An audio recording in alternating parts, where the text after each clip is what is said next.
दर्शकवृन्द नमस्कार। यहाँहरूलाई हार्दिक स्वागत छ न्युज नेपाल टेलिभिजनको जनता जगाउने कार्यक्रम जनता जिन्दाबादमा। म शिवशंकर चौधरी। जनअधिकारको वकालत गर्दै जनतासँग सरोकार राख्ने हर कुनै विषयमा बहस गर्ने हाम्रो अभियान हो कार्यक्रम जनता जिन्दाबाद। कार्यक्रम जनता जिन्दाबादको आजको अङ्कमा हामी बहस गर्दैछौँ एकजना नागरिक अभियन्ता हेम विक्रम सिलवालसँग। स्वतन्त्र नागरिक समाजका संयोजक सिलवाल समसामयिक विषयमा कुराकानीका लागि स्टुडियोमा आइसक्नु भएको छ। आउनुहोस् उहाँलाई स्वागत गरौँ।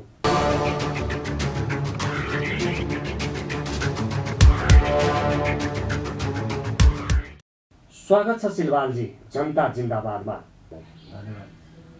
कुराकानी सुरु गरौँ प्रधानमन्त्रीको पछिल्लो भनाइबाट। प्रधानमन्त्री केपी ओलीले आफूलाई भारतले सरकारबाट हटाउन लागेको दावी गर्नुभएको छ। यसबारे तपाईको टिप्पणी के छ? अब जुन हिसाबको नेपाल सार्वभौम सत्ता सम्पन्न मुलुक हो र हाम्रो जुन सार्वभौम सत्ता सम्पन्न मुलुकको प्रधानमन्त्रीले चाहिँ जुन किसिमको यो मलाई चाहिँ बाह्य हस्तक्षेप भनौँ त्यसलाई बाहिरबाट चाहिँ डिजाइनमा मलाई हटाउँदैछ भनेर चाहिँ देशकै नाम तोकेर जुन अभिव्यक्ति दिनु भनेको चाहिँ त्यो आफैमा गैरजिम्मेवारीपन हो र त्यो गैरजिम्मेवारीपनले गर्दाखेरि उहाँले यो विषयमा चाहिँ जुन हिसाबले अभिव्यक्ति दिनु हो त्यो नेपाली जनताको अन्तर्राष्ट्रिय जगतमा नै उहाँले बेइज्जती गर्नुभयो। किन भन्दाखेरि त्यो लेभलमा प्रधानमन्त्री स्तरमा बोल्न मिल्दैन। सत्तामा प्रधानमन्त्रीबाट केपी शर्मा ओली हट्ने अर्को प्रधानमन्त्री हुने यी सबै आन्तरिक कुराहरू हुन्। त्यो भएर कारण ती कुराहरूलाई चाहिँ उहाँले चाहिँ कुनै पनि छिमेकी राष्ट्रलाई कोट गरेर त्यो खालको अभिव्यक्ति दिनु भनेको चाहिँ देशकै बेइज्जत भयो भन्ने चाहिँ मेरो बुझाइ हो। प्रधानमन्त्रीको यस्तो टिप्पणी आउनुमा भित्री रहस्य वा कारण के हुन सक्छ? अब यो चाहिँ के देखिन्छ भन्दाखेरि परिस्थिति जुन हिसाबमा नेपालको राजनीति धरातलमा जानुपर्ने हुन्छ। राजनीति दलहरूले जुन किसिमको 12 बुँदे दिल्लीमा गरे, जुन 12 बुँदे दिल्लीमा गर्दाखेरिको अहिलेको भारतीय संस्थापन पक्ष विपक्षमा थियो र काङ्ग्रेस आईको सत्ता थियो भनेपछि काङ्ग्रेस आईले जुन हिसाबमा नेपालका राजनीतिक दल 7 राजनीतिक दल र विद्रोहमा रहेको माओवादीलाई जुन 12 बुँदे दिल्लीमा गराएर जुन हिसाबले पृष्ठपोषण गरेर नेपाल पठाइयो र नेपालको स्थायी सत्तामाथि प्रहार भयो र त्यो हिसाबमा जुन किसिमको 12 बुँदेको नम्सले यो सबै परिणाम निकालेको। त्यो भएको कारणले गर्दाखेरि आज यो भयो भनेर चाहिँ छिमेकीलाई दोष लगाइरहनु भन्दा हामी कहाँ चुक्यौँ भन्ने विषयमा मूल्याङ्कन गर्ने समय आएको जस्तो हामीलाई लाग्छ। त्यो भएको कारणले गर्दा उहाँले छिमेकीलाई दुध काटेको भरमा र चाहिँ त्यो किसिमको अभिव्यक्ति दिएर लज्जाबोध हुनुभन्दा र आन्तरिक गृह राजनीति कसरी बिग्रियो त? हामी नेपाल भनेको एउटा हिमवत् खण्ड हो, हिमवत् खण्डको देश। त्यो भएको कारणले गर्दाखेरि नेपाल कसरी एकीकरण भयो? नेपालको अन्तर्राष्ट्रिय लेभल जगतमा के खालको पहिचान थियो त्यो हिसाबमा एउटा नेपाल एउटा छुट्टै हिन्दू अधिराज्य भन्ने एउटा पहिचान थियो र एउटा वीर गोर्खालीको देश भन्ने थियो र चाहिँ नेपाल भनेको अब साउथ एसियामै नेपालको चाहिँ नेपालको चाहिँ सेना एसियामै चाहिँ सबैभन्दा सुपर पावर सेना हो। तर आज पनि नेपालको सेनाहरू अन्तर्राष्ट्रिय जगतमा चाहिँ शान्ति मिसनको नाममा सफलतापूर्वक रूपमा चाहिँ आज जति पनि नेपाली नाम कमाउनुको पछाडि नेपाली सेनाको हात रह्यो। त्यो भएको कारणले राजनीतिक दलहरूबाट चाहिँ नेपालको आजसम्मको हिसाबमा हेर्ने भने बदनाम भन्दा केही पनि भएको अवस्था छैन। त्यो भएको कारणले गर्दाखेरि राजनीतिक दलका नेताहरूले के कुराहरूको हेक्का राख्नु भएन दिल्लीमा 12 बुँदे गर्दाखेरि भने हामीले 21औं शताब्दीमा भएको नेपालको परम्परागत शक्तिलाई जरैदेखि उखाल्दाखेरि भोलि हुने परिणाम के हुन्छ भन्ने विषयमा हामीले हाम्रा राजनीतिक दलका नेताहरूले त्यो कुराहरूको 12 बुँदे गर्दाखेरि कुनै मनन गर्नु भएन। त्यो मनन नगरेको कारणले आज यो किसिमको यो अभिव्यक्ति त नामै नतोकिकन चाहिँ डाक्टर बाबुराम भट्टराई पनि प्रधानमन्त्रीको उहाँले कुर्सी छोड्ने अन्तिम ताकातिर नेपालको साँचो त अन्यत्रै पो रहेछ भनेर भन्नुभयो। भनिसकेपछि आफू 12 बुँदे गरेर आउने चाहे काङ्ग्रेस चाहे माओवादी चाहे एमाले भने पनि 12 बुँदे गराउने जुन प्रमुख तत्त्व भने एउटै हो। तर यिनको पार्टीका नाम काङ्ग्रेस एमाले माओवादी भने फरक राखे पनि यिनको चाहिँ सूत्र एउटै हुन्। त्यो भएको कारणले 12 बुँदे गरेर आएकाहरूले जुन किसिमको राष्ट्रमाथिको बेमानी अहिले देखियो त्यो बेमानीको चाहिँ ठुलो मूल्य चुकाउनु पर्ने परिस्थिति देखिन्छ। त्यो भएको कारणले गर्दाखेरि जुन हिसाबको नेपालको राजनीतिलाई बाह्य हस्तक्षेप भित्राउने काम कसले गर्छ? नेपालमा चाहिँ अन्तर्राष्ट्रिय अहिले हिसाबमा हेर्ने हो भने नेपाल चौतर्फी घेराबन्दीमा छ। यो कुराहरू किन भन्दाखेरि आज शक्ति राष्ट्रहरूको यहाँ एकदम ठुलो रसाकसी चलिरहेको अवस्था देखिन्छ। त्यो भएर यस्तो परिस्थितिमा प्रधानमन्त्री जस्तो लेभलको मान्छेले, कार्यकारिणी प्रधानमन्त्री जस्तो व्यक्तित्वले त्यो खालको अभिव्यक्ति दिएर जनतालाई र राष्ट्रलाई नै लजास जुन पार्ने काम भएको छ, त्यसले चाहिँ के अवस्था देखाउँछ भन्दाखेरि जुन अभिव्यक्तिले नेपाली जनताहरू र अन्तर्राष्ट्रिय जगतमा पनि यसको चाहिँ ठुलो असर पर्यो। त्यो भएको कारणले गर्दाखेरि यस्ता गैर जिम्मेवारीपन हामी सुरक्षा नीति जस्तै परराष्ट्र नीतिको कुरा गर्ने हुन्छ भने हामी परराष्ट्र नीतिमा पनि असफल भयौँ।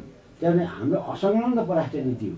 त्यो भएको कारणले हामी असंलग्न परराष्ट्र नीतिमा हामी चाहिँ एक ठाउँमा जुन हिसाबले सही रूपमा अडिदिएको भए आज यो अन्तर्राष्ट्रिय हस्तक्षेप जुन खुल्याम रूपमा नेपालमा भएको छ यो हुने थिएन। यो राजनीतिक दलहरूले अब यो कोर्स करेक्सन गर्नुपर्छ भन्ने चाहिँ हामीले चाहिँ जोरदार माग उठाएका छौँ। यो कुरामा राजनीतिक दलहरूले मनन गर्नुपर्छ भन्ने चाहिँ हाम्रो भनाइ हो। अहिलेको नेपालको सत्ताको समस्या के हो? सरकार परिवर्तन कि अरू केही पनि छ? अब म एउटा के भन्छु भने जुन हिसाबमा नेपालमा 2004 सालदेखि 2072 गरी 7वटा संविधान जारी भए, तर जनताकै छोराले संविधान सभाबाट संविधान जारी गर्ने भन्ने हिसाबको जुन किसिमको 2007 सालसम्मदेखिको धोको भन्ने कुरा थियो, त्यही कुरालाई उछाल्दै आइयो। त्यो संविधान सभा त राजा त्रिभुवनले बोलेको कुरा हुन्, तर त्यो संविधान सभालाई नेपाली कङ्ग्रेसले नै चुहायो। कुरा बुझ्नु होइन? त्यो भएको कारणले संविधान सभाबाट संविधान जारी भयो। 2072 को संविधान अझमले जारी भयो। नेपाली जनताहरूले लाई चाहिँ जुन 3 दिनको टाइम दिएको थियो सुझावको नाममा, त्यो 3 दिनको सुझावमा चाहिँ जनताले जुन किसिमको नेपाललाई चाहिँ यो हुनुपर्छ भन्ने हिसाबले जुन जनताले दिएको 94% देखि 84%, लगभग 94, ओमकार सबै जोड्दा त 94% हुन्छ भनेपछि लगभग तागादारी र नान तागादारी गर्दाखेरि 84% हिन्दूहरू नेपालमा बसोबास गर्छन्। तर तिनका चाहिँ भावनालाई ठेस लाग्ने काम र जुन सुझाव ल्याइयो त्यो सुझावको कुनै चाहिँ सुनाइ पनि भएन। तर जुन संविधान गोलमटलले 4 जना नेताहरूले कोठाभित्र बसेर बन्द कोठामा जे कुराको ड्राफ्ट गरेर ल्याए त्यो कुरा चाहिँ संविधान सभाको 601 जना सदस्यले त्यसलाई चाहिँ ताली बजाउनेको बाहेक उनीहरूले अध्ययन पनि गर्न पाएन। किनभने त्यो संविधान भनेको मुलुकको मूल कानुन हो। मूल कानुनलाई जनताको छोराबाट अनुमोदित गर्ने भन्ने कुरालाई चाहिँ दफावार छलफल नभइकन चाहिँ जुन हतारमा जारी गर्ने काम गरे त्यसको फलस्वरूप अहिले चाहिँ निस्किएको कुरा हो। अब तपाईँले सरकारको विकल्पको कुरा जोड्नुभयो। तपाईँ के भन्छु, म के भन्छु, तपाईँको टेलिभिजन, लोकप्रिय टेलिभिजन मार्फत के आग्रह गर्छु भने सम्माननीय प्रधानमन्त्रीलाई र चाहिँ विपक्षी दलका नेता अब जे भने पनि उहाँहरूले चाहिँ पार्टीकै फरक फरक बनाउनु भएको छ, तर 12 बुँदे गरेर आउने भनेको एउटै सूत्रधार हो। यी उहाँहरूलाई पनि के विनम्रपूर्ण अनुरोध गर्छु भने तपाईँहरूले जनता र देशप्रति बेमानी गर्नुभयो, तर भोलि इतिहासले तपाईँहरूको मूल्याङ्कन त गर्ने नै छ। तैपनि तपाईँहरूले अझै पनि समय भड्केको छैन। तपाईँहरूले चाहिँ के भन्दाखेरि संविधान संशोधन गर्नुहोस्। नेपाल भनेको कसरी एकीकरण भयो, नेपालको इतिहास के हो, त्यो विषयमा हामीले बुझ्नुपर्छ। किन भन्दाखेरि हामी आवेशमा आउने र चाहिँ मार्क्सवाद र लेनिनवादको ठेली अध्ययन गरेर हाम्रा चाहिँ पुरातात्विक र चाहिँ पुरानो संस्कृति धर्म हाम्रो बाबुबाजेले जुन हिसाबमा चाहिँ रोटो पिठो खाएर जुन किसिमले लडेर यो मुलुकलाई एकीकरण गरे, जुन हामीले इतिहास गौरवशाली इतिहास हाम्रो छ, त्यो गौरवशाली इतिहास लत्याएर संविधानको प्रस्तावनामा पनि यस्तो गाली गरेर लेखिएको छ। 2072 को संविधानको प्रस्तावनामा प्रतिगामी र चाहिँ मात्रै नभइकन एकदम चाहिँ क्षुद्र भाषा प्रयोग गरिएको छ। त्यो संविधानको प्रस्तावना सम्पूर्ण नेपाली दाजुभाइ दिदीबहिनीहरूलाई चाहिँ हेर्नलाई मैले किन आरोपको नाममा आरोप स्वतन्त्र नागरिक समाजले राजनीतिक दललाई आरोपको नाममा आरोप र विरोधको नाममा हामी विरोध गरिरहेका छैनौँ। त्यो कुरामा चाहिँ प्रष्ट चाहिँ नेपाली कङ्ग्रेसका नेता कार्यकर्ताले पनि प्रष्ट भए हुन्छ, नेपाल कम्युनिस्ट पार्टीको नेता कार्यकर्ता पनि प्रष्ट भए हुन्छ। तर विकल्पको विषयमा होलीको विकल्प होइन, यो सिस्टमको विकल्प हो। केपी ओलीजीले राजीनामा दिएर पुष्पकमल दाहालजी प्रधानमन्त्री हुनुभयो भने केही हुँदैन, माधव नेपाल भयो नि केही हुन्न, झलनाथ भयो नि केही हुन्न, शेरबहादुर आए पनि समाधान हुनेवाला छैन, बाबुराम आए पनि समाधान हुनेवाला छैन। किनभने हामीले धतुरोको बोट रोक्यौँ र चाहिँ हामीले फल चाहिँ अब जब फल लाग्ने बेला चाहिँ आँपको आश गऱ्यौँ, त्यसको परिणाम भएको कारणले गर्दाखेरि प्रधानमन्त्रीको विकल्प होइन, तपाईँको चाहिँ व्यवस्थाको विकल्प हुनुपर्छ। किन भन्दाखेरि व्यवस्थामा चाहिँ अहिले 2/3 छ। 2/3 भनेको नेपाली जनताले चाहिँ जुन हिसाबले सुनौलो अवसर भनेको नेपाल कम्युनिस्ट पार्टीलाई छ। नेपाल कम्युनिस्ट पार्टीले नेपालको पूर्वीय दर्शन अन्तर्गतको संस्कृत हिन्दुजम तर चाहिँ नेपालको चाहिँ मुलुक एकीकरण गरेको खातिर एउटा किसिमले आलङ्कारी हिसाबको राष्ट्र अध्यक्षको भूमिकामा अनिर्वाचित नेपाल जस्तो देशलाई चाहिँ कस्तो चाहिन्छ भने तपाईँको विशाल यता उत्तरमा चिन, उत्तर दक्षिणमा भारत भएको कारणले गर्दा हामी चिनको जस्तो शासन व्यवस्थामा पनि रहन सक्दैनौँ र चाहिँ भारतको जस्तो चाहिँ शासन व्यवस्थामा रहन सक्दैनौँ। हामीले सब संसारको थेसिसहरू अध्ययन गरेर हामीले चाहिँ नेपालको माटो सुहाउँदो प्रजातान्त्रिक व्यवस्थामा रहनुपर्छ। तर 21औं शताब्दीमा प्रजातन्त्रको विकल्प प्रजातन्त्रै हो। त्यो भएको कारणले गर्दा हामीले के भन्यौँ, हामीले के आग्रह गर्छौँ र आग्रह गरिरहेको हो। हामी लगभग विगत 11 वर्षदेखि यो आवाज बोलिरहेका छौँ। हामीले त्यो कुनै लडबाजीमा यो कसैलाई खुसी बनाउन चाहिँ नागरिक समाजले भनेको छैन। किनभने भोलि गएर चाहिँ यही कुराहरूले भोलि गएर देश चाहिँ सिक्किम जस्तो हुन गयो भने के गर्ने, जस्तै त्यो परिस्थिति भएको कारणले गर्दाखेरि विकल्प ओली सरकारको विकल्प होइन तर व्यवस्थाको विकल्प गरौँ। किन भन्दा व्यवस्थामा 2072 को संविधानमा पनि संशोधन हुने भनिएको छ। त्यो भएको कारणले गर्दाखेरि 2वटा अक्षर संशोधन गर्दाखेरि हुन्छ। नेपाललाई हिन्दू अधिराज्य कायम गराउने र चाहिँ परम्परागत शक्ति भनेको शाहवंशी राज संस्था जुन पृथ्वीनारायण शाहले जुन कमान्डर इन चिफ गर्नुभयो, तर उहाँले कमान्डिङ गर्दाखेरि काशीका राजा र दिल्लीका बादशाह र चाहिँ विशेष गरी भन्यो भने भक्तपुरका राजा रणजित मल्ल र चाहिँ उहाँका 8 परियाहरू भनेका परशुराम थापा र रामकृष्ण सिलवाल जुन हिसाबले उहाँहरूले चाहिँ जुन हिसाबले पृथ्वीनारायण शाहलाई सहयोग भयो र चाहिँ काठमाडौँ उपत्यका छिर्नलाई रणजित मल्लले यदि उहाँलाई मितछोराको हिसाबमा सहयोग नगरिदिएको भए पृथ्वीनारायण शाहले उपत्यकामा उहाँ चाहिँ उपस्थित हुनु सम्भव थिएन। त्यो भएको कारणले गर्दाखेरि जुन हिसाबमा काशीका राजा पनि के चाहन्थे भन्दाखेरि मुगल पछिको चाहिँ भारतमा चाहिँ ब्रिटिसहरूले राज्य गरे। त्यो भइसके पछाडि हिन्दुजमै खतम हुन्छ। किन मुसलमानहरूले नै त्यहाँको चाहिँ ठुला चाहिँ लाइब्रेरीहरू डढाइदिएको जुन परिस्थिति थियो। त्यस पछाडि दिल्लीका बादशाह पनि के चाहँदा रहेछन् भने तपाईँको के भन्दाखेरि हिमवत खण्ड बच्यो भने हिन्दुजम बच्छ भन्ने हिसाबले जुन पृथ्वीनारायण शाहले नै भनेका छन् सकली हिन्दुस्तान भनेको नेपालै हो भनेर उहाँले चाहिँ उपदेशमा नै भनेका छन्। त्यो भएको कारणले गर्दाखेरि अहिले दुध कार्ने अवस्था होइन र ओलीको विकल्पमा खोजेर मात्रै देशको समस्या समाधान हुँदैन भन्ने चाहिँ हाम्रो बुझाइ हो। कोभिड-19 को रोकथाम तथा उपचारमा सरकारको भूमिका कमजोर रहेको भन्दै स्वतन्त्र युवाहरू आन्दोलित पनि भइरहेका छन्।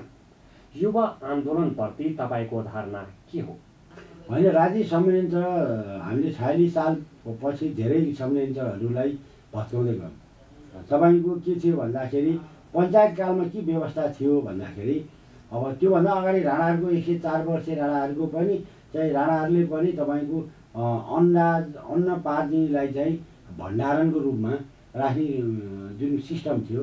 अब त्यसमा चाहिँ पञ्चायती व्यवस्था चाहिँ राजा महेन्द्रले के पनि गरे भन्दाखेरि गरेको देखिन्छ भन्दाखेरि गाउँ गाउँमा धर्म भकारी भनेर जुन किसिमको खाद्य स्टक गर्ने कुरो थियो त्यो भएपछि अनि किसानहरूलाई प्रोत्साहन गर्ने कुरो थियो। त्यो भएको कारणले गर्दाखेरि अब त्यस पछाडि 46 सालपछि हामीले के गर्यौँ त भन्दा हामीले त्यो चाहिँ खाद्य संस्थानमा परिणत गऱ्यौँ र त्यो चाहिँ एउटा खाद्य संस्थान मात्रै भयो र चाहिँ गाउँ गाउँमा चाहिँ अहिले जुन हिसाबमा हेर्ने हो भने अब कोभिड-19 पछाडि अहिले अब हिजो 2 दिन अगाडि मात्रै त फेरि सलो पनि थपियो। सलो किनभने कोभिड-19 भन्दा डेन्जर त सलो हो होइन। भनेपछि पछाडि राज्य युवाहरू किन सडकमा आएछ भन्दाखेरि राज्यको पोलिसी कस्तो कमजोर भयो भन्दाखेरि अब हामी विपद व्यवस्थापन हजुरले कुनै पार्टीमा आबद्ध नभएका युवाहरू एकदमै रोडमा आइरहेको छ अनि म त्यसैमा गइरहेको छु। अब तपाईँको चाहिँ जुन हिसाबमा चाहिँ व्यवस्थापन हुनुपर्ने हो त्यो नभइसके पछाडि अहिले चाहिँ किन भन्दा हामी 21औं शताब्दी तपाईँको हिजो राणाकालमा जस्तो राणाका छोराले मात्रै पढ्ने भन्ने छैन। तर 18 सालबाट चाहिँ राजा महेन्द्रले पञ्चायती व्यवस्था भए पनि तपाईँको विश्वविद्यालय खोलिदिनु भयो होइन। अब चाहिँ नत्र भने नेपालमा चाहिँ त्योभन्दा अगाडि विश्वविद्यालय थिएन भनेपछि राजा महेन्द्रले सबै कुराहरू अब कानुनी राज्य हुनुपर्छ भने अदालतको व्यवस्था भयो भनेपछि सबै कुराहरू जुन संरचनाहरू थियो हाम्रो अब जस्तै कृषिको विषयमा अब किसानहरूले पनि माले तारे भनेर जस्तै आज त भन्यो भने तपाईँको आज असार 15 गते होइन। असार 15 गते त के भन्दा आज दही चिउरा खाने कृषि किसानहरूले चाहिँ तपाईँको त्यो हिसाबले चाहिँ उत्सव मनाउँछ नि, किन भन्दा कृषि प्रधान देश। तर आज हामी कृषि प्रधान देश, आज हामी कहाँ छौँ त? हाम्रो कृषिको अवस्था के छ त? आज तराईमा चाहिँ जुन धान योग्य जमिनहरू हो त्यो जमिनहरूमा उखु लगाइयो, तर उखुको किसानहरूले आज 10-12 वर्षदेखि नै तपाईँको मूल्य नपाएर अब आन्दोलित छन्। भनेपछि हामी चाहिँ विपद व्यवस्थापन र जुन हिसाबमा चाहिँ कृषिमा हामीले अब 2041 सालसम्मको रेकर्ड हेर्ने हो भने नेपालको हामीले खाद्य आयात गरेको एकदम चाहिँ न्यून अवस्थामा देखिन्छ। हामीले आयात गरेको भनेको जिरा, धनिया होइन, नुन र अनि त्यस पछाडि हामीले लत्ता कपडा, नत्र भने हामीले चाहिँ आयात होइन निर्यात धेरै गरेको हामीसँग रेकर्डहरू छन्। त्यो भएको कारणले आज हामी अब विश्व खाद्य सङ्गठनले नै तथ्याङ्क अस्ति निकाल्यो, मैले नयाँ पत्रिकामा पढेको थिएँ। हामी अहिले 13औं नम्बरको भुकमारी माग्ने देशमा पुगेछौँ। भनेपछि हामी फर्केर हेर्ने कि नहेर्ने? किनभने हाम्रो संस्कृति कहाँ छ, हाम्रो कल्चर कहाँ छ? आज जुन किसिमको युवाहरू हामीले चाहिँ कस्तो भन्दाखेरि अहिले हामीले चाहिँ कस्तो भने नेपालमा चाहिँ शैक्षिक बेरोजगारको कारखाना खोल्ने काम भन्दा के पनि गरेनौँ। जस्तै पढाइ पनि, जस्तै कृषि पढाइ हुन्छ भने त्यसले कृषिमा के दखल हासिल गर्यो। अब जस्तै इन्जिनियरिङमा गर्छ, इन्जिनियरले के उपलब्ध गरायो भनेपछि हाम्रो चाहिँ शैक्षिक सर्टिफिकेट दिने र शैक्षिक बेरोजगारको फ्याक्ट्री खोल्ने बाहेक हामीले काम गरेनौँ। त्यो भएको कारणले गर्दाखेरि अब किन भन्दाखेरि त्यो युवाहरूलाई चाहिँ राज्यले दमन गर्ने र युवाले उठाएका कुराहरूलाई मनन गर्नेतिर लाग्नुपर्ने ठाउँमा राज्य सत्ता चाहिँ पानीको फोरा हान्ने र चाहिँ युवाहरूलाई तितर बितर पार्ने र आक्रोशित गर्नेतिर लाग्नु भनेको त्यो चाहिँ एकदम चाहिँ त्यो चाहिँ कस्तो भने पशु समान व्यवहार हो भन्ने चाहिँ हाम्रो लाग्छ। किन भन्दाखेरि यो आक्रोश के छ भन्दाखेरि कोभिड-19 पछिको अर्थव्यवस्था पनि एकदम डेन्जर छ। त्यो भएको कारणले अहिले तपाईँको होटल व्यवसायीहरूको चाहिँ भन्नु लगभग भने होटल व्यवसायीको 15 लाखभन्दा माथि मजदुरहरू आज बेरोजगार छन्। किन भन्दाखेरि तपाईँको त्यस्तै स्कुलमा पनि छन्। अब त्यसै गरी शैक्षिक क्षेत्र चाहिँ डामाडोल छ। त्यो भएको कारणले गर्दाखेरि अब एसएलसीको मुखमा आएर एसएलसी रोकिएको छ। अब चाहिँ जाँचै नदिकन चाहिँ कोभिड पास भनेर भनियो। भने 11लाई पनि त्यही भनिएको छ। भनेपछि राज्य संयन्त्र चाहिँ हाम्रो चाहिँ के भन्दाखेरि जवाफदेहिता कस्तो भने राजनीतिक दलका नेताहरूलाई, शासनवर्गलाई र चाहिँ इतिहासलाई गाली गर्न चाहिँ सबैले जानेका रहेछन्। तर मैले के गर्ने भने आफ्नो कर्तव्यबाट चाहिँ राजनीतिक दलका नेताहरूमा त्यो चेतना नपाइएको चाहिँ यो महसुस हो। त्यहाँ माथि उहाँहरूको चाहिँ कुरो के देखिन्छ भन्दा उहाँहरूले यो गरिरहँदाखेरि चाहिँ हामी चाहिँ आरोपमा माथि आरोप नागरिक समाजले लगाइरहेको छैन। जति किन भन्दाखेरि यथार्थ बोल्दा चित्तो हुन्छ, चित्तो कुरालाई राज्यले चाहिँ पचाउनु पर्छ। राज्यको कर्तव्य भनेको सामान्यतः जनताप्रति उत्तरदायी हुनुपर्ने हो। त्यो उत्तरदायीबाट विमुख भएको हो। त्यो भएको कारणले अबको परिस्थिति यो शताब्दीमा अब कसैलाई निषेध गरेर पनि हुँदैन। त्यो भएको कारणले जुन हिसाबको युवाहरू सडकमा आए, त्यो मलाई चिन्ताको विषय के लागिरहेको छ भने त्यो भोलि भाइलेन्ट भयो र भोलि त्यो नियन्त्रणभन्दा बाहिर गयो भन्दाखेरि हामीले संसारका धेरै देशहरू देखेका छौँ। अहिले सिरियाको अवस्था के छ, हाइटीमा के भयो होइन, त्यस्तै गरी अब अफगानिस्तानको अवस्था देख्न सकिन्छ। भनेपछि अफ्रिकाको अवस्था के भयो भन्दाखेरि अब प्रजातन्त्रको चाहिँ एकदम चाहिँ उपल्लो दर्जाको देश भनेको अब अस्ति भर्खर अमेरिकाको आन्दोलन, अब अमेरिकाको राष्ट्रपति पनि बङ्करमा लुक्नुपर्ने परिस्थिति आयो। भनेपछि जनआक्रोश किन बढ्यो त भनेर राज्यले सूक्ष्म रूपमा चाहिँ अध्ययन नगर्नु होइन। यो 2-4 जना युवाहरू हुन् भन्ने पानीको फोरा हानेर 2-4 दिनको टाइम पास त होला, तर दीर्घकालीन समस्या किन युवाहरू सडकमा आयो भने त्यो किसिमको अध्ययन टोलीहरू पनि भएन। त्यो भएको कारणले युवाको जुन किसिमको यो आक्रोश छ। अब वैदेशिक रोजगारकै कुरा गर्नुहुन्छ भने वैदेशिक रोजगार पनि लगभग अब बन्द हुने अवस्था हो। भनिसकेपछि विदेशमा भएका युवाहरू स्वदेश कसरी फर्किने भन्ने चिन्ताको विषयमा छ। अब राज्यले अहिले कस्तो भन्दाखेरि सबैले चौतर्फी विरोध भइसकेपछि अबर परेका बिरामी भएकालाई चाहिँ ल्याउने भनेर जुन लोकाचारी काम गरिएको छ, संसारले आफ्नो देशको नागरिकलाई सुरक्षा गर्यो। राज्यको कर्तव्य भनेको चाहिँ प्रमुख कुरा नै घाँस बाँस कपास स्वास्थ्य शिक्षा, यी कुरामा हाम्रो देशमा व्यापारीकरण भयो। यो व्यापारीकरण गराइएपछि अब चाहिँ देशको कृषिलाई चाहिँ हामीले असाध्यै हेला गऱ्यौँ। किनभने हामी अहिले भर्खर भोग लाग्यौँ भने भोग लागेपछि खाना खोज्छौँ, तर कृषिलाई हामीले असाध्यै चाहिँ हेला गऱ्यौँ र उत्पादन जुन किसान जुन खेतीमा काम गर्ने किसानलाई हामीले असाध्यै हेलित गऱ्यौँ। त्यो हेलाको परिणाम अहिले देखिँदैछ। अब मैले भने कोभिड-19 पछि त रोग नियन्त्रण होला, त्यहाँबाट खेतीपाती सप्रेला होइन गर्ला, तर त्योभन्दा डरलाग्दो त यहाँ के आयो, सलो आयो अहिले पनि। अब यसले त तपाईँको झारबुटै सबै खान्छ। अब यसको पनि हाम्रो तयारी छैन भनेपछि यहाँ चाहिँ नेपालमा चाहिँ कस्तो भयो भन्दाखेरि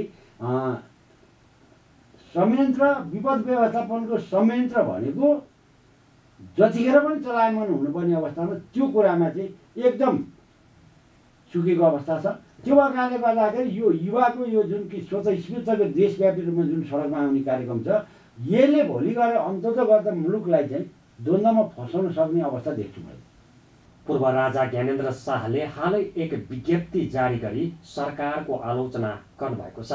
यसबारे तपाईँको धारणा के हो? अब मलाई चाहिँ जहाँसम्म लाग्छ राजाले देशको विषयमा चिन्ता गर्नु पनि स्वाभाविक हो। किन भन्दाखेरि राजाले भन्नुभएको छ कि सबै पार्टी मिल्नुपर्छ, के भन्नुहुन्छ? होइन, त्यो त महाराजले पनि बोल्नुभयो, महाराज धीराज राजा ज्ञानेन्द्रले पनि। यो कुरा त हामीले 63 देखि जुन दिन 63 को आन्दोलन सफल भएर जुन चाहिँ सर्वोच्च अदालतले पनि पुनर्स्थापना गर्न मिल्दैन, नयाँ जनादेशमा जानुपर्छ भन्ने प्रतिनिधि सभालाई राजनीतिक दल र को मार्गचित्र अनुसार राजाले जुन संसद पुनर्स्थापना गरे, तर पुनर्स्थापित संसदले पहिलो काम के गर्यो त भन्दा मुलुकलाई धर्मनिरपेक्ष गर्यो। त्यो 2047 सालको संविधानको उल्लङ्घन चाहिँ दलहरूले गरे, कुरो बुझ्नु न।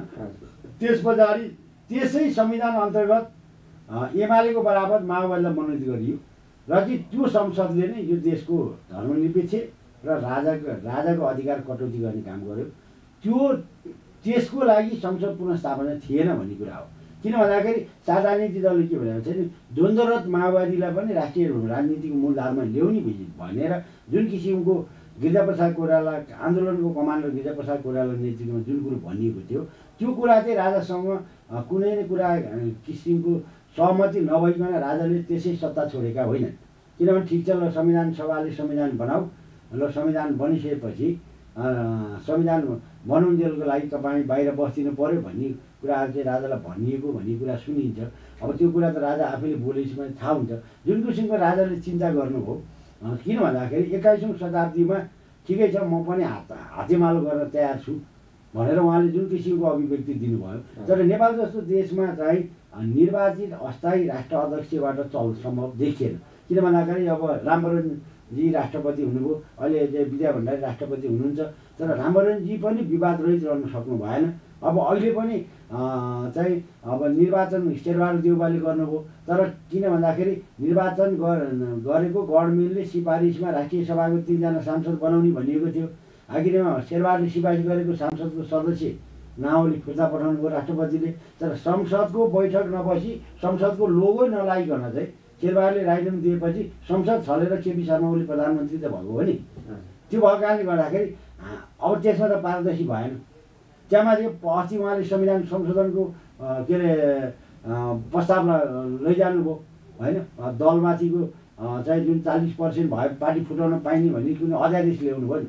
अब त्यो कुरामा पनि राष्ट्रपतिजीले चाहिँ तपाईँको कुनै सोच विचार नगरिकन लानु नपाइकन तुरुन्तै जारी गर्नुभयो।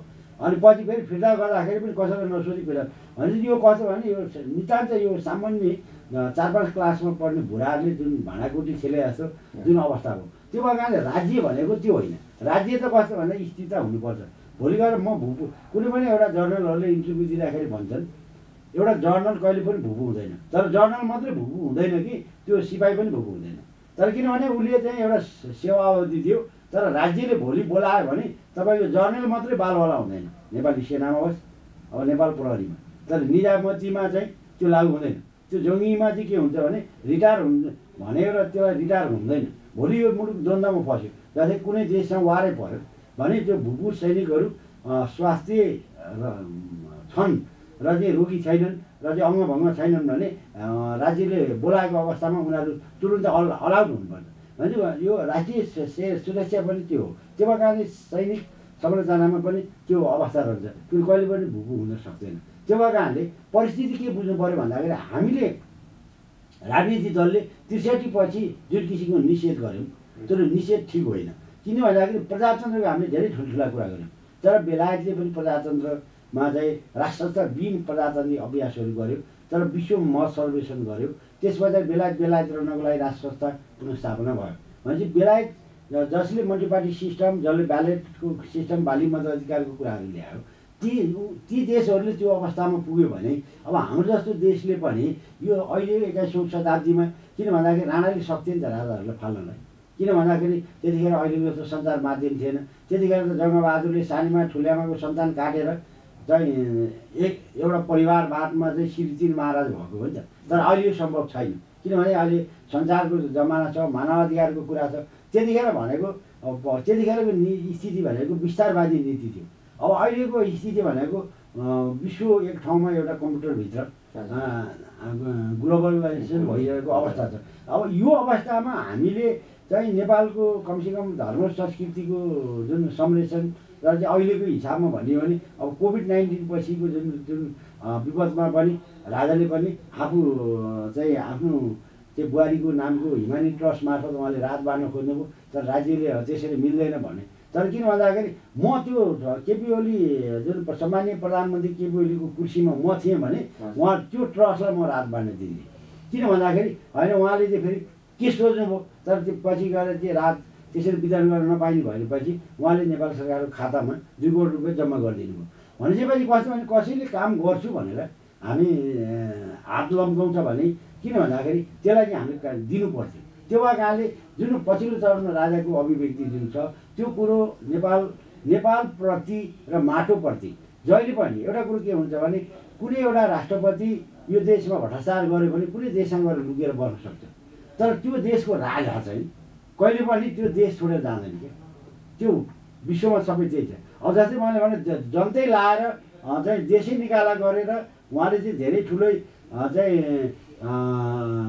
अपराधै गरेको अवस्था भ्रष्टाचार भयो भन्ने हिसाबमा देशै निकालेर राजाहरूलाई त्यसरी चाहिँ राजाहरूलाई चाहिँ के हुन्छ भन्दा राजाहरूलाई मुलुक माटोप्रति उनीहरू एकदम वफादार हुन्छ। जस्तै त्यो भएको कारणले गर्दाखेरि जस्तै कम्युनिस्ट पार्टीले नै त्यो उसमा चाहिँ राष्ट्रसत्ता फर्काएको अवस्था छ कम्बोडियाको राजा चाहिँ त्यहाँका चाहिँ कम्युनिस्ट के अरे बस्न नसकेर उहाँ चीन गएर बस्नुभयो। भनेपछि पछि फेरि चाहिँ कम्युनिस्टहरूले कै सत्ताले कम्बोडियामा राजाहरू दलहरूले पुनर्स्थापना गरे। जस्तै बेलायतमा पनि त्यो भयो। तर नेपाल जस्तो देशमा चाहिँ कस्तो भने हामी अतिथि देव भव हो नेपाल भने। जस्तै मैले भन्दाखेरि अहिले यो अहिलेको कोभिड-19 पछि मैले बजारमा सुन्छु, मलाई लगभग अब उहाँले त 76 जिल्ला बनाउनु भयो होइन, 77 जिल्ला बनाउनु भयो, तर 75 जिल्लाबाट मलाई फोन आउँछ। तर उहाँहरूको चाहिँ एकदम गुनासो छ।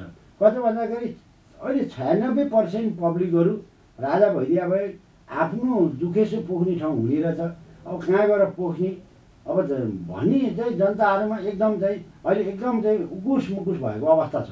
त्यो भएको कारणले गर्दाखेरि राजाले पनि जुन किसिमको अभिव्यक्ति दिनुभयो, किनभने अब तपाईँहरूसँग म पनि हिँड्न तयार छु भनिसकेपछि राजनीतिक दलहरूले त्यो कुराहरूलाई तिरस्कार गर्नु भनेको फेरि राजनीतिक दलहरूमाथि पनि उहाँहरूले चाहिँ नेपालको परम्परागत शक्तिलाई जुन किसिमको उहाँले जुन किसिमको खुल्लापन अहिले देखाउनु भएको छ त्यो कुरालाई चाहिँ नसुनेको जस्तो गर्ने र त्यो कुरालाई चाहिँ अपव्याख्या गरेर भ्रम फैलाउने काम जुन राजनीतिक दलहरूबाट भोलि भयो भने भोलि राजनीतिक दलले नेपालको परम्परागत शक्तिलाई प्रतिबन्ध लाउन सक्छ, निषेध गर्न सक्छ भने भोलि नेपाली जनता परम्परागत शक्ति मिलेर राजनीतिक दलमाथि त प्रतिबन्ध हुन सक्छ नि।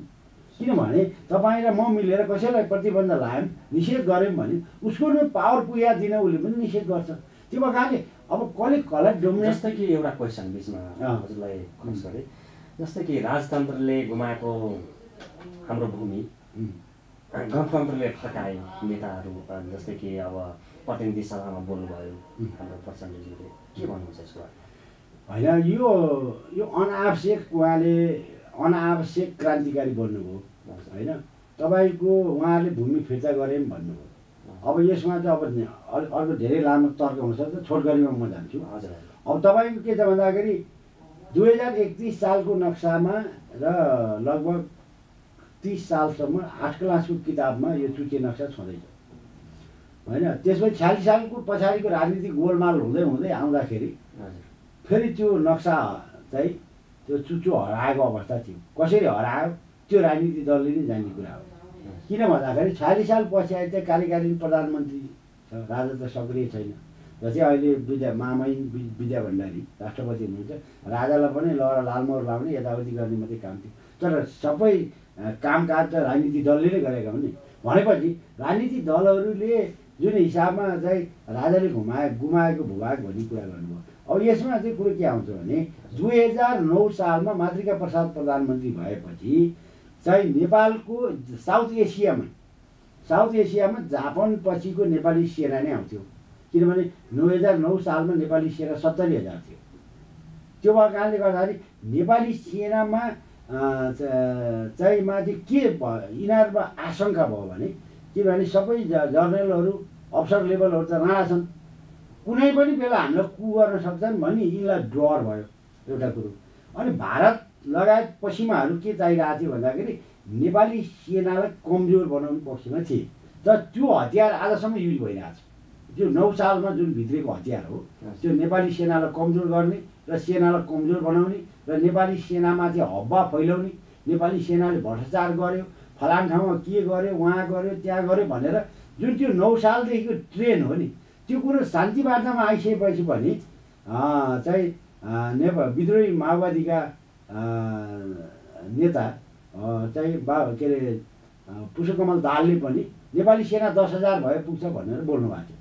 भनेपछि त्यो डिजाइन अहिले पनि तपाईँको कता कता म सुन्छु मिडियामा नेताहरूबाटै सांसद मन्त्री भइसकेकाहरूले पनि अहिले पनि नेपाली सेनालाई चाहिँ सङ्ख्या घटाउनुपर्छ, यो सेना के काम छ भनेर बोलिरहेको अवस्था छ।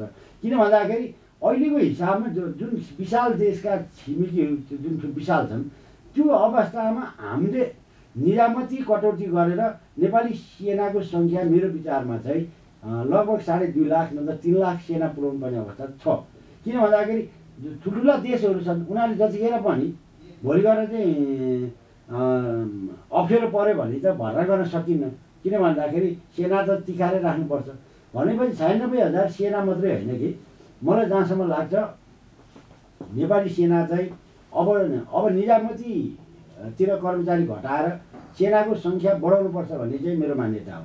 एउटा राष्ट्रवादीले सोच्ने भनेको त्यो हो।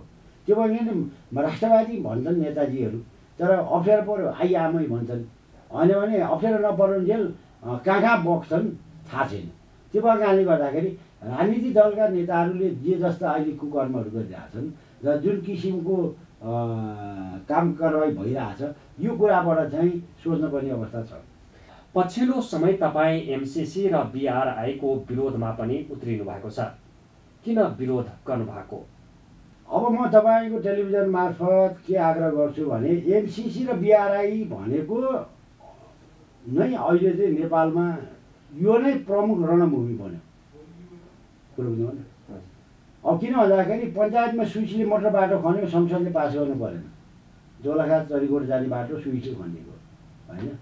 भनेपछि धेरैवटा पञ्चायत कालमा यी परियोजनाहरू आए, तर कहीँ पनि सदनले पास गर्नु परेन र त्यो कुनै शर्त भएन। तर पछिल्लो चरणमा के आयो भन्दाखेरि शक्ति पावर सेयरिङ म भनेको अमेरिकाको हाराहारीमा चिन पुगेको छ, त्यसको पछि भारत लागेको छ।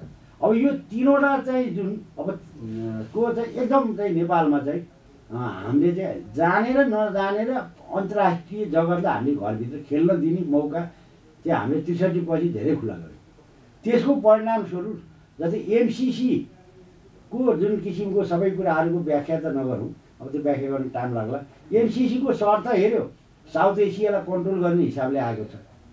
अब बिआरआईको पनि मैले चाहिँ किन यो नेपालको लागि हित छैन भन्दाखेरि बिआरआईबाट जस्तै नेपालको बाटो हुँदै भारत हुँदै युरोपसम्म चाहिँ रेल जाने कुरो छ।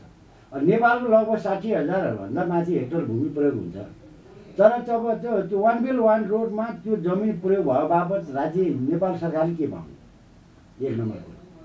तर एमसिसी यहाँ आयो, तर एमसिसीलाई जुन हिसाबको सत्ता नाम सहित सहयोग किन चाहियो भनेपछि यो दुईवटै चाहिँ के भन्दाखेरि दुईवटा साँडेको जुदाइ भयो, साँडेको जुदाइ बाछा मिठाई। त्यो भइसकेपछि दुईवटै प्रोजेक्ट किन चाहियो त? एउटा कुरो के भन्दाखेरि आज विश्वमा चाहिँ विकासको नाममा विध्वंस मचाउँदाखेरि वायु प्रदूषण भइरहेको छ होइन। भनेपछि हाम्रो देशमा जुन नेपालले सोच्नु पर्यो त्यो कारणले गर्दाखेरि कहिलेकाहीँ के हुन्छ भन्दाखेरि मिठा लौटले जुठो खाँदाखेरि के हुन्छ भन्दाखेरि विष पनि पर्न सक्छ नि। भनेपछि सानो देशले ठुल्ठुला देशहरूको परियोजनाहरू अध्ययन नगरिकन जस्तै एमसिसी पनि सदनमा दफावार छलफल गरे भने किन लुकाउनु पर्यो? दफावार छलफल गरेपछि पब्लिकले सुन्छन् अनि एउटा विज्ञ समूह आउला अनि नेपाली जनताले सबैले अध्ययन गर्छन्। जस्तै अङ्ग्रेजी त हाम्रो नेताहरूले बुझेनन् भने बिआरआई त चाइनिज भाषामा होला होइन, अनि यो चाइनिजले बुझ्दैन। भनेपछि यो दुईवटा विकासको नाममा शक्ति राष्ट्रको क्रिया चलो भन्छ क्या, प्रयोगशाला जुन बन्ने परिस्थिति मैले देख्छु। त्यो कारणले मैले के गर्छु भने म काङ्ग्रेस पार्टीलाई नेपाल कम्युनिस्ट पार्टीलाई म गाली गर्दिनँ। अब त्यो दलमा नेतृत्व गर्ने नेताहरू यदि त्यो चाहिँ अलिकति लोभ लालचामा फसेको यदि हो भने दुईटै कुरालाई अहिले रिजेक्ट गरौँ, गहन छलफल गरौँ। आजै पास गर्नुपर्छ, भोलि पास गर्नुपर्छ। अझ चाहिँ प्रधानमन्त्रीले नै भन्नुभयो अङ्ग्रेजी नबुझ्नेहरूले एमसिसीको विरोध गरे होइन। तर उहाँले मागाली सन्धि गर्नुभयो नि। मागाली सन्धि गरेपछि पञ्चेश्वर बन्छ, पञ्चेश्वर बने बापत हामीले विद्युत पनि पाउँछौँ। 1 खर्ब 20 अर्ब वार्षिक फाइदा हुन्छ भनेर उहाँले नै बोल्नु भएको नि त। खोइ त 4 पैसा छ त भनेपछि उडन्ती कुरा गर्नु भएन, कुरो हुँदैन। अब किनभने पञ्चेश्वर भारतलाई मैले तपाईँलाई भन्नु, तपाईँको टेलिभिजन मार्फत म के आग्रह गर्छु भने भारतले पनि के नेपाललाई अब चाहिँ प्रश्न भन्दा पनि प्रसङ्ग त तपाईँको क्वेसन छ, तर म त्यहाँ जोड्नु पर्ने परिस्थिति आयो।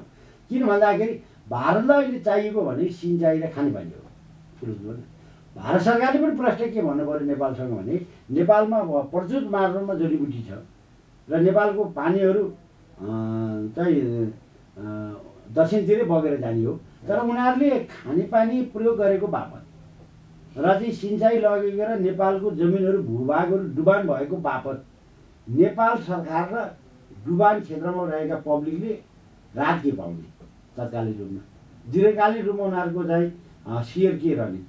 किनभने नेपालको भूभाग त जमिन त डुब्यो, त्यहाँको जनता त विस्थापित भएको छन्। चाहे कोशीको कुरा गर्नुहोस्, चाहे गण्डकीको कुरा गर्नुहोस् होइन, भनेपछि चाहे टनकपुरको कुरा गर्नुहोस्। भनेपछि हामीले ड्राई सिजनमा कोशीबाट कति पानी प्राप्त गर्यौँ होइन, अब गण्डक नहरबाट कति प्राप्त गर्यौँ, महाकाली नहर नेपालप्रति कति चाहिँ हामीले प्रगति गर्यौँ, हामीले लेखाजोखा गर्ने अवस्था हो। त्यो भएकाले भारत सरकारले पनि के बुझ्नु पऱ्यो भने नक्सा जारी गर्दैमा त अब भोलि मैले लडबाजीमा विश्व ब्रह्माण्डै नेपाल हो भने नक्सा बनाइदिनै सक्छु।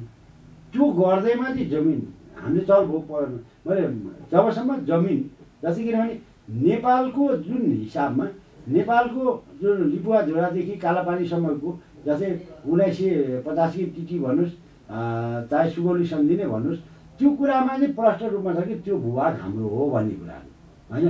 तर एउटा कुरो के भन्दाखेरि मैले चाहिँ तपाईँको टेलिभिजन मार्फत के आग्रह गर्दछु भने हामीले चिनतिरको पनि मानव सरोवर पनि त हाम्रै हो नि। भनेपछि लिपुवाझुरा उसले कब्जा गरिरहँदाखेरि तिमीले चिनलाई चाहिँ आँखा चिम्लिने, उता चाहिँ के बोल्न नपर्ने, यता मात्रै बोल्न पर्ने भन्ने चाहिँ एउटा भारतीयहरूको एउटा त्यो पनि त्यो कुराहरू चाहिँ उनीहरू खुलेर भनिसके होइन। त्यो भनिसके पछाडि हामीले एउटा कुरो भन्दाखेरि हामी के कुरामा अब अडिनु पऱ्यो भन्दाखेरि हामी दुईवटा कुरामा क्षेत्रीय सुरक्षामा हामी असफल भयौँ भनी प्रश्न भयो। हामीले चाहिँ शक्ति राष्ट्रहरूको कहिले भारततिर लाग्ने, कहिले चीनतिर लाग्ने, कहिले युरोपतिर लाग्ने, कहिले अमेरिकातिर लाग्ने होइन कि हाम्रो जस्तो भूगोलमै लागेकै हो सायद अब अहिले चाहिँ जुन किसिमको होइन उहाँहरू नलागेको हो भने चाहिँ यो जात्रै हुँदैन थियो नि। राजा फाल्न यिनीहरूले भारतको भारी बोके होइन, भारतलाई गुहारे। राजा फालिएपछि संविधान बनाउन युरोपियन युनियनका पैसा खाए। अनि सत्तामा आइसके पछाडि अब अहिले सत्तामा टिक्नको लागि चाइनाको पछि लाग्यो भन्ने कुराहरू त त्यो त मिडियाहरू मार्फत देखिन्छ। त्यो भएपछि भारत भनेपछि हामी चाहिँ स्थिरता रहनको लागि के हुनु पऱ्यो भने हामी असंलग्न परराष्ट्र नीतिमा इमान्दार हुनु पऱ्यो र छिमेकीलाई आफ्नो, मैले भने एउटा उदाहरण छ, आफ्नो थैलीको मुख बलियो बानिसकेपछि छिमेकीलाई चोर लाग्नु बेकार हो कि। हामी सबैतिर खुल्ला गऱ्यौँ नि। त्यो लागि राजनीतिक दलका नेताहरूले जुन किसिमको देशप्रति माटोप्रति इमान्दारिता सोधिएको भए यो हुने थिएन। तर नेपालको समस्या के भयो भनेपछि नेपालका राजनीतिक दलका नेताहरूमा दरिद्रपन र मनी माइन्ड, पैसा नै सबै थोक हो। मसँग पैसा भयो भने भोलि म माननीय हुन्छु होइन भनेपछि यो भ्रष्टाचार मौलाउनु, संस्थागत भ्रष्टाचार के हो त भन्दाखेरि भोलि ऊ चुनाव जित्नको लागि अब चाहिँ उसले भ्रष्टाचार गर्नै पर्ने हुन्छ। राजनीतिकलाई बिजनेस बनाउनु, बिजनेस भयो। किन भन्दाखेरि हामीले के भन्दाखेरि 46 सालदेखि नै हामीले पनि, मैले पनि कुनै पार्टीको झन्डा बोकेँ। अब हामीले यो स्थिति आउँछ भने हामी झन्डा बोक्दैनछौँ नि। अब नेताको छोरो नेतै हुनु पर्ने, नेता लोग्ने सांसद छ, श्रीमती पनि सांसद हुनुपर्ने। अहिले नै भन्यो भने 52 जोडी त श्रीमान श्रीमती नै छन्। हामीलाई के भन्यो त भन्दा राजाको छोरो राजा हुने, फेरि पावर पनि राजाले लिने, राजालाई चाहिँ कार्यकारिणी बनाऊ, के अरे आलङ्कारी बनाऊ र कार्यकारिणी जनताको छोरो हुनुपर्छ भनेर नै हामीले 46 सालदेखि त्यही कुराहरूलाई नै हामीले आत्मसात गरेर आएको हो नि त। भनेपछि राजालाई हटाएर के भयो त भन्छ संसद हो कि लोकनिश्वासनी.com भने जस्तो भयो नि सदन त। त्यो भएको कारणले गर्दाखेरि पारदर्शी हुनु पर्यो। पारदर्शी भएन। पारदर्शी जबसम्म पारदर्शी राजनीतिक पार्टीभित्र प्रजातन्त्र छ कि छैन भन्ने समस्या हो। जस्तै नेपाली कङ्ग्रेस राष्ट्रियता प्रजातन्त्र समाजवाद, त्यो नेपाली कहाँले अचेर पालन गरे त। जस्तै राष्ट्रियताको सवालमा अब साम्यवादसम्म पुग्ने नेपाल कम्युनिस्ट पार्टी, साम्यवादमा पुग्ने लाइनमा नेपाल कम्युनिस्ट पार्टी छ त अहिले भन्ने प्रश्न। कृष्ण पेन्टरले लेखेको होर्डिङ बोर्डमा नेपाली कङ्ग्रेस भन्ने होर्डिङ बोर्ड र नेपाली कङ्ग्रेसको विधान घोषणापत्र हेर्ने हो भने नेपाल संसारको स्वर्ग हुने उसको विधान र घोषणापत्रले जनाउँछ। नेपाल कम्युनिस्ट पार्टीको हेरेर त्यस्तै छ भनेपछि नेपालमा किन चाहिँ यो किसिमको व्यथिति चाहिँ बढेछ भनेपछि नेपाल फरक छ होइन। भनाइ र गराइमा भन्दा पनि दरिद्रपनको डेराले ठुलो डेरा जमायो। कुरो बुझ्नु। जस्तै मैले सिन्धुपाल्चोकबाट माननीय जितेँ एकछिनको लागि, म सिन्धुपाल्चोकप्रति उत्तरदायी भइनँ क्या। सिन्धुपाल्चोकमा म चुनावमा जाने भएँ। अनि काठमाडौँमा माननीय भइसकेपछि सोरसार कम्पनी गरेर घर बनाउने, पजेरो चढ्ने, अनि खुफिया एजेन्सीसँग मिल्ने होइन। अनि त्यस पछाडि तपाईँको चाहिँ जुन मण्डलीय प्रविधि भन्छ नि, जस्तै मण्डलीय प्रविधि कहाँ छ त? नेपाली कङ्ग्रेसको पनि हिजो गिरिजाप्रसाद हुँदा मण्डलीय प्रविधि थियो, शेरबहादुर हुँदा शेरबहादुरको पनि वरिपरि मण्डलीय प्रविधि। आज केपी ओलीलाई फेल कसले गराउनु लाग्दैछ भने उनको मण्डलीय प्रविधि, त्यो सत्ताको वरिपरि घुम्ने मण्डलीय प्रविधि छ नि, त्यो मण्डलीय प्रविधिले गर्दाखेरि भोलि आज केपी शर्मा ओली जुन हिसाबमा फसेका छन् त्यो पनि एक किसिमको हो। किन हिजो दरबारमा पनि त्यही मण्डलीय प्रविधि थियो। त्यो मण्डलीय प्रविधि अहिले कहाँ सरेको छ भने राजनीतिक दलभित्र सरेको छ। त्यो चाकरी गर्ने, जनताप्रति जवाफदेही हुन नपर्ने, त्यो चाहिँ ब्रह्मलुट गर्ने एउटा शक्ति हुन्छ। त्यो शक्ति चाहिँ एक ठाउँमा जुटिएको भएको कारणले गर्दाखेरि त्यो प्रविधि हो। त्यो भएको कारणले जनताप्रति जवाफदेही जबसम्म होइन तबसम्म यो मुलुकको प्रगति हुँदैन। तर एउटा कुरो के भन्दाखेरि के बुझ्नु पर्यो भने अब राजनीतिक दलहरूले आफ्नो कोर्स करेक्सन गरेनन् भने राजनीतिक दलमाथि प्रतिबन्ध हुन सक्छ। किनभने यो कसैले कसैलाई प्रतिबन्ध गर्छ भने अर्कोले पनि गर्छ क्या भन्ने चाहिँ हाम्रो बुझाइ हो। तर राजनीतिक दलहरूमा अझै पनि समय छ। त्यो भएको कारणले गर्दा राजाले जुन कुरो भने त्यो कुरामा सबै राजनीतिक दलहरूले महसुस गर्नुपर्छ भन्ने मेरो बुझाइ हो। तपाईँ त निरन्तर नागरिक सरकारको पनि वकालत गर्दै आउनु भएको छ। नागरिक सरकारको आवश्यकता र औचित्य के हो त? अब राजनीतिक दलहरूमा चेतना भएन भने मुलुक त बचाउनै पर्यो। त्यो भएको कारणले गर्दाखेरि राजनीतिक दलहरूले नेपालको आवश्यकतालाई महसुस गरेनन् र चाहिँ मेरो गोरुको 12 टका भनेर जुन हेपा नीति भन्छ नि हेपेर गयो भने चाहिँ नेपाल एकीकरण गरेका खातिर नेपाली सेना नेपाली जनता मिलेर र यो देशको परम्परागत शक्ति मिलेर यो मुलुक बचाउनुको विकल्प छैन। त्यो विकल्पको लागि नै नागरिक सरकार भनिएको। राजनीतिक दलहरू नै सुध्रे, एक कदम पछाडि हटे, आत्मालोचना गरे। एक्लै हिँड्न नसकिने रहेछ है, सबै देशभित्रको शक्ति मिल्नुपर्ने रहेछ मुलुक बन्नको लागि भन्ने नेतामा र चाहिँ राजनीतिक दलमा चेतना आयो भने पार्टीले नै हाम्रो मुलुक हाँक्ने हो। मल्टिपार्टी सिस्टमको विकल्प मल्टिपार्टी सिस्टमै हो। तर राजनीतिक दलहरू घिर्सिँदै जाँदाखेरि सिक्किमको लेन्डेप जोडिदिए जस्तो भइदियो भने त नेपाली नागरिक सजग नागरिक छ नि त। मैले भने यत्रो शैक्षिक बेरोजगार, तपाईँले अघि नै भन्नुभयो किन युवाहरू रोडमा आयो भन्नुभयो नि, त्यो शैक्षिक बेरोजगारको झुन्ड हो। त्यसलाई हामीले ड्युटी दिन सकेनौँ, बुझ्नुभयो नि। त्यो ड्युटी दिन नसकेकाले त्यही युवाहरू भोलि अराजक भयो भने त्यसलाई कन्ट्रोल गर्ने कसले त? राजनीतिक दलले भने त त्यो युवाले मान्दैन। भनेपछि त्यसलाई त नागरिक सरकार चाहियो, बौद्धिकहरूको एउटा जमात चाहियो। अब अहिले नेपालमा के छ, बौद्धिकहरू पनि डिबेट छ। अब म बौद्धिक समाजहरूलाई पनि, म बौद्धिक वर्गहरूलाई, साहित्यकारहरूलाई, पत्रकारहरूलाई तपाईँको लोकप्रिय टेलिभिजन मार्फत के आग्रह गर्छु भने अब माटोवादी भएर सोचौँ। पहिला मुलुक अब बचाउने बेला आयो। अब मुलुक यदि हामीले बचाउन यतिखेर आज मुलुक चौतर्फी घेराबन्दीमा छ। त्यो भएको कारणले यसबाट मुक्ति दिलाउने कि नदिलाउने हामीले भारतसँग चाहिँ चतरमा गाली गरेको भरमा मुलुक बचाउन सक्छौँ कि सक्दैनौँ, उसँग चाहिँ हामीले कुन खालको नेगोसिएसन गर्ने त्यो पनि जानु पर्यो। भनेपछि हामी असंलग्न राष्ट्र नीतिको अवधारणालाई मजबुत गराउनको लागि देशभित्रको शक्ति, गृह शक्ति मिल्नुपर्छ। यदि हामी मिल्न सकेनौँ भने अन्ततगतको नेपाल एकादेशको कथा हुन्छ भन्ने हाम्रो बुझाइ। जाँदा जाँदै कोभिड-19 को महामारीबाट बच्न स्वतन्त्र नागरिक समाजको सन्देश केही छन् कि? अब म के भन्छु भने अहिले पनि लकडाउनै छ। अब सर्वसाधारणहरूले प्रयोग गर्ने लोकल गाडीहरू चलेका छैनन्, राम्रोसँग होटल व्यवसायहरू छैनन्। त्यो भएको कारण राज्यले यो कोभिड-19 को जुन किसिमको पर्याप्त रूपमा चेक जाँच नभएको अवस्थामा जतिखेर पनि भयावह स्थिति हुने अवस्था छ, त्यो कुरामा विपद व्यवस्थापन र औषध उपचारको लागि राज्य चनाखो हुनुपर्छ। र चाहिँ यो कुरामा चनाखो हुन सकेन यदि भने भोलि गएर चाहिँ नेपालका धेरै पब्लिकहरू हताहत हुन सक्छन्।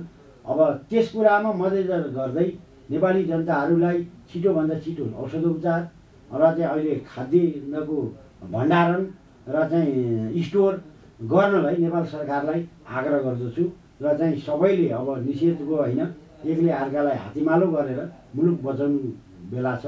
त्यो भएको कारणले गर्दाखेरि सबैको पशुपतिनाथले, मुक्तिनाथले, मच्छेन्द्रनाथले चाहिँ सद्बुद्धि पलाओस् भन्ने चाहिँ मेरो चाहिँ सबैलाई शुभकामना छ। धन्यवाद सिलवालजी, तपाईँको यिनै सन्देशहरू सार्थक हुन सकुन् र देश र जनताको चाँडै कोभिड-19 को कहरबाट मुक्ति पाउन सकुन्। धन्यवाद, यहाँसम्म बोलाउनु भयो, 2-4 कुरा राख्ने मौका दिनुभयो। तपाईँको टेलिभिजन परिवारलाई पनि धन्यवाद हुँदै जय गुरु। र दर्शकवृन्द, कार्यक्रम जनता जिन्दाबादको यो अङ्कबाट हामी सबैलाई बिदा दिनुहोस्। अर्को अङ्कमा हामी नयाँ विषयमा नयाँ अतिथिका साथ उपस्थित हुने नै छौँ। तबसम्मका लागि हामी सबैलाई बिदा दिनुहोस्। नमस्कार।